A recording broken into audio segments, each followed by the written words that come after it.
හරි. පුතාලා මේ තියෙන්නේ ජේතවනාරාම විහාර චෛත්‍යරාජන් වහන්සේ. මේ චෛත්‍යරාජන් වහන්සේ හදන්නේ 3 වෙනි සතවර්ෂයේ මහසෙන් රජතුමා. එතකොට මේ චෛත්‍ය උසින් වෙනවා මීටර් 79ක්.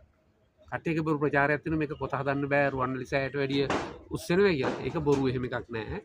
මේක උස සම්පූර්ණව මීටර් 79ක්. මේක හදන්නේ 3 වෙනි සතවර්ෂයේ. මේක ගොඩනගනකොට මේ බිල්ඩින් එක තමයි ලෝකේ උසම බිල්ඩින් එක. එතකොට පිරමීඩත් මෙච්චර උස නෑ. මේක තමයි ලෝකේ උසම ගොඩනැගිල්ල මහසෙන් රජතුමා හදන්නේ. එතකොට මේකට තැන්පත් කරලා තියෙනවා තවත් ධාතුන් වහන්සේලා කොටසක්. ඒ වගේම බුදුරජාණන් වහන්සේ පරිහරණය කරපු බඳපටිය තමයි ප්‍රධානව ධාතුන් වහන්සේ කෙනෙක් හැටියට මේකේ මේ ගර්භයේ තැන්පත් කරලා තියෙන්නේ. කලින් මේකේ ආවරණය කරන්න ප්ලාස්ටරයක් තියලා තියෙනවා. ඒ කියන්නේ අර වගේ රුවන්වැලි සෑය වගේ පාට තියෙනවා. සුදු ප්ලාස්ටරයක්.